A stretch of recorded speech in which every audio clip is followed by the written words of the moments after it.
didn't realise your mum was very ill with cancer, and your father was also very ill. Thankfully, he's in remission now. Yeah, yeah. But your mum died. Yeah, 8 weeks ago. And she was only, what, 62? 62, yeah. What kind of cancer was it? She had lung cancer. Well, it was an extraordinary year last year because she had scleroderma, which was a very rare disease of the skin. Then she had a pulmonary embolism and were rushed into hospital with that. That's on the lung, isn't it? Yeah, on the lung. And then my father was diagnosed with bowel cancer. And then she had lung cancer. And my father had got a bug and had a toxic reaction, so he was rushed back into hospital. So they were in different hospitals in different parts of London. And the day would be starting with mum in hospital, then dad, then doing the job, then dad, then mum in hospital. But they were fantastic throughout. I mean, absolutely amazing. And talked about it all the time. And we're, as a family, a great believer in talking about it. And yes, they both had cancer. How's your dad? Fantastic. I meant about well, he's fantastic health-wise. And, you know, he has more bad days than good days, but it's still very raw. It's only 8 weeks ago. And he found out he got the all clear the same day that mum died. So it's rather extraordinary timing. Did you exchange? Go on, I was just going to ask, did you know that your mum wouldn't get better? Did she? We didn't realise it was that quick. We were told that she didn't have long, but that was only 2 weeks before she died. And we got a call in the morning and she died, but she wanted to, and she went with great dignity. But she was an amazingly strong lady and believed in positive thinking. That's what got my father through it all as well, I think, because they spent most of last year in hospital. But positive thinking and talking about it, and talking about when somebody dies, talking about them. How did you get through it? Did I hear you say that she wanted to, in the end, she wanted to go? Well, that's what the nurse says, that she just sort of, she went and she just said, no, that's it now, I can't take any more pain. I mean, she was in dreadful pain. Lung cancer is one of the worst, isn't it? Oh, it's a horrible dreadful. cancer. And she had, we found out that 3 weeks before that she had secondaries on the spine. So it was just, hey, it was her time. That door opened, she took that first opportunity. Had she been a smoker? Yes. Yeah, I think that was it.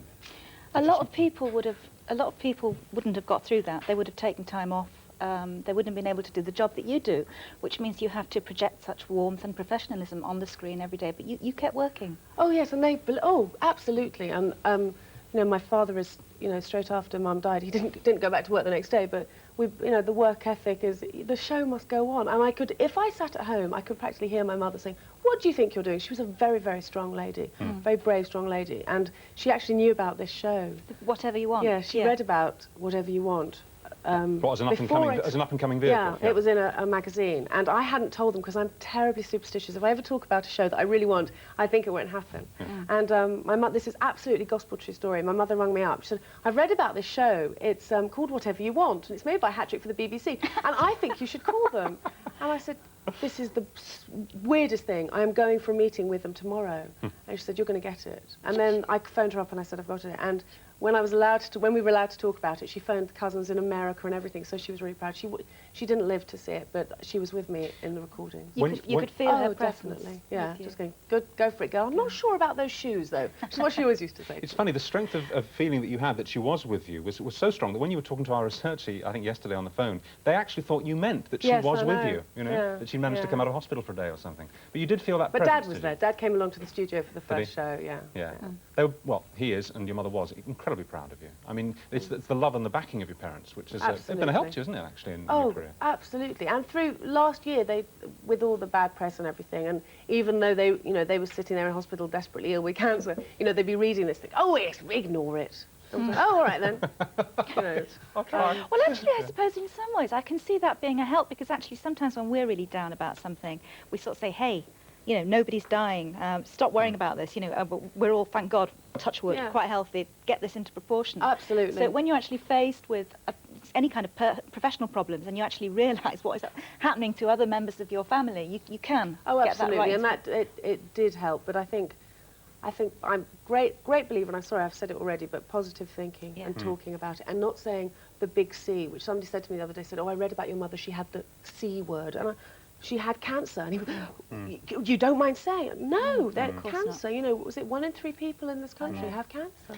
But, you know, I can think of other people who, if they were going through a bit of a hard time with the press, would have actually turned around and said, look, lay off, because I'm going through some problems here. So just, you know, show... It's not anybody's business. Exactly. We all talked about it as a family and friends, and we didn't keep it a secret. There was one newspaper that found out about Dad having cancer and went to their front door, and I phoned them up and said, please leave my parents alone. My father's got cancer.